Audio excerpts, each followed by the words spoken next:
One of the most defining characteristics of the modern cities that we live in is the fact that you could be anywhere and you just find shops around you. Shopping centers, shopping malls, high streets, generally shopping happening all the time. And indeed, for many of us, if not all of us, shopping over the weekend is considered one of our pastimes. So much so that it really isn't an overstatement to say that most of us, if not all of us, are materialistic. And materialism is very much a characteristic of the modern age that we live in. But why are we materialistic? Why do we love to buy and acquire and own things? Is it because we're incredibly greedy and we have an insatiable thirst to just own absolutely everything? In this very sort of monopolistic fat cat attitude towards the world where we want to pillage everything. Well, if you really to think about it philosophically, the truth is we are materialistic not because we're greedy. We are materialistic because we are hopeful. Materialism does not stem out of greed. It actually stems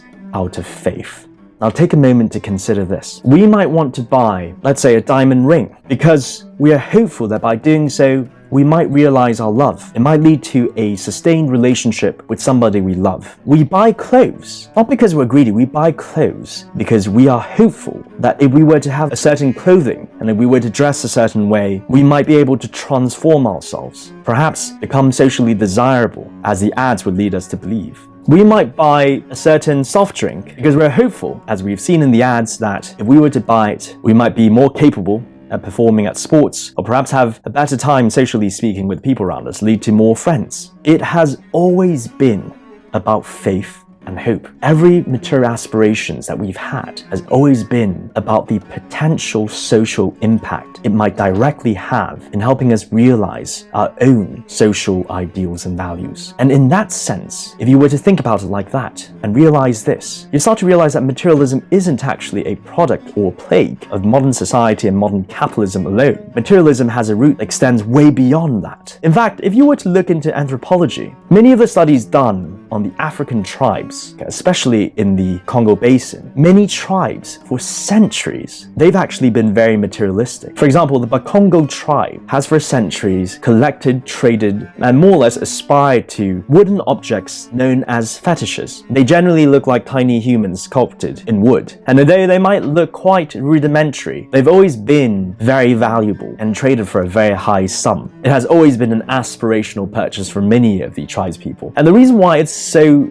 desirable is because they believe that these fetishes have certain miraculous powers. It could help them, for example, solve some of the social dilemmas they find themselves in. Tensions between groups, troubled relationships, helping children grow up really well, help solve a career problem. They've always attributed miraculous solutions to these wooden fetishes, and that's why they're so desirable. Now, you might think from a very skeptical and secular mind that seems a bit silly, but to be honest, we are no different. We buy things because we believe more or less in the same things, in the social impact it might have on us. That is the only reason we could explain why we want to own more things than just the basic necessities of the things that we have, because we have attributed all this faith and hope to the things in our society. And of course, largely because modern society have instilled this belief in us. So in this sense, we buy certain products of personal hygiene because we believe, for example, it might make us more socially acceptable to people. We buy, for example, handbags because we believe it could somehow elevate us in some way and help us become better in some way. We buy certain gifts for people and we enjoy receiving gifts because we believe that it might be a testament to a better relationship or friendship. That sense of faith and hope has always been there. Whether it actually materializes or not, it's always been there. And because it's so focused on that sense of faith, what we don't realize is that materialism actually shares deep connections in its dynamics to religion. Because throughout religious history, the material object has always played a part. No matter which religious tradition or religions, we've always had different buildings where the religious practices take place. Temples, churches, synagogues, mosques, religious objects of worship, certain scepters, crucifixes, Bibles, religious clothes. A lot of them are very, very beautiful, some even very decadent. Silk, precious jewels, precious textiles, and also furnishings, of course, art even.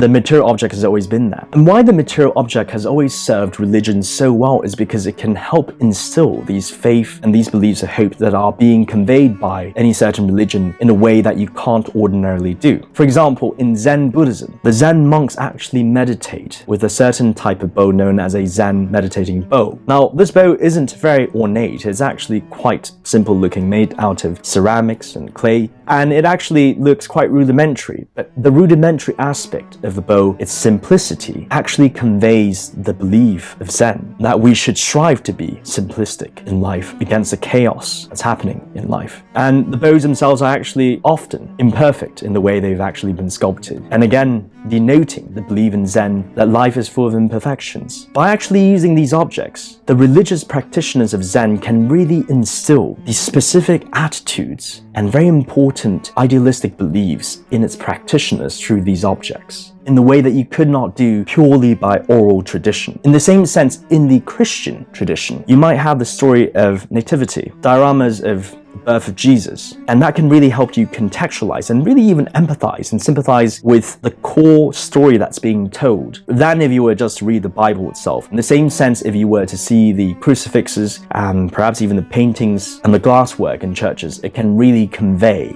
those religious messages, but most importantly, convey those human ideals in a way that we would not be able to do ordinarily if we were just to engage in it by reading in it or thinking about it. And this is indeed the power of material objects. They are incredibly effective in helping us anchor to certain human ideals, and perhaps even remind us of these human ideals in a way that we wouldn't ordinarily be able to do, especially in the intermittent going-ons of everyday life. But at the same time, this is also the danger of materialism itself. And we can actually learn about the danger from religious history. As churches actually developed throughout Europe in the early periods, there came a point where they got so rich, they became so obsessed in excessively developing the material world of the religion itself, that it actually started to lose its spiritual message. It wasn't so much about the spiritual exercise of actually being a Christian, but actually the ceremony and the packaging rather than the substance. And that led to a period known as the Reformation period, where in the early Reformation period, a lot of people became so skeptical of the church, they actually started to systematically destroy the material world of the church. They rejected it, and it led to widespread looting and destruction of churches and property. Literally, they were tearing down these churches, hacking off the sculptures, pulling down the pulpits, hacking them into firewood, destroying the paintings, because there was just so much excess. The church had become so excessive that they lost themselves to materialism. And so this brings me back to our question of today. Is materialism actually a bad thing? Well, the reason why we might think materialism is a bad thing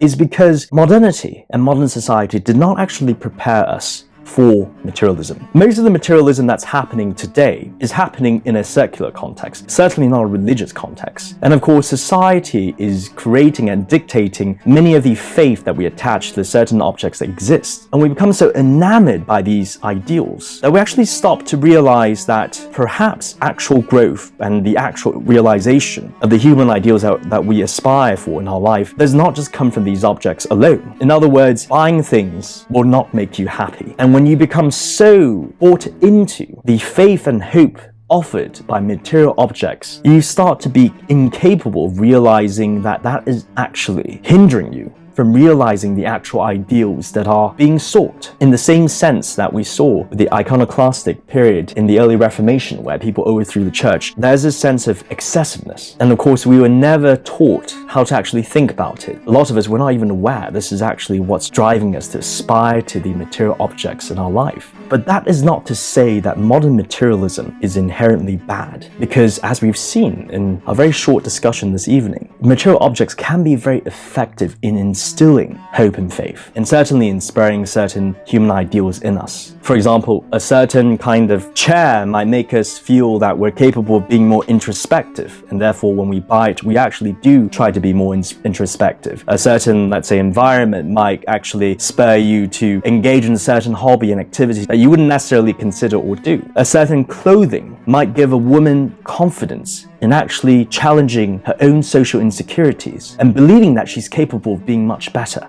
A certain object might help a person get through a very painful breakup, physical objects are incredibly effective in tying us to these various ideals that we ascribe the objects with. And because of their power, materialism can actually be good. We realize that rather than see these material goods as the sole solution to fulfillment and actualization in our lives, they are actually tools. They are capable of providing us hope, reminding us of these ideals, and tying us to these powerful feelings that might be the starting point and the catalyst to change. So in other words, you flying to some exotic location like, let's say, Bali, maybe the beach over there, might not make you an incredibly happy person just like that. But by going there, it could be a starting point for you to engage in actually really reflecting on your own life and perhaps deeper introspections. And because of the context of how it's happening, where you're actually doing this in Bali rather than, let's say, the ordinary hustle and bustle of your life, you might find that sense of introspection, perhaps that sense of self-rectification, much more effective. In the same sense that buying a certain drink for your friend, as advertised by, let's say, a certain soft drink company, might not make your friend be cheerful and just like you and be very happy with you instantly, but buying that drink for your friend and sharing it with your friend over a chat might provide the great context to actually bond and connect, that starting point, that catalyst. In the same sense that if you were to aspire for a certain thing in your life that you really want to purchase because you believe it might change you somehow, it might not necessarily change you alone, but it might give you the impetus to actually change. And that is the sort of preparation that we need to have.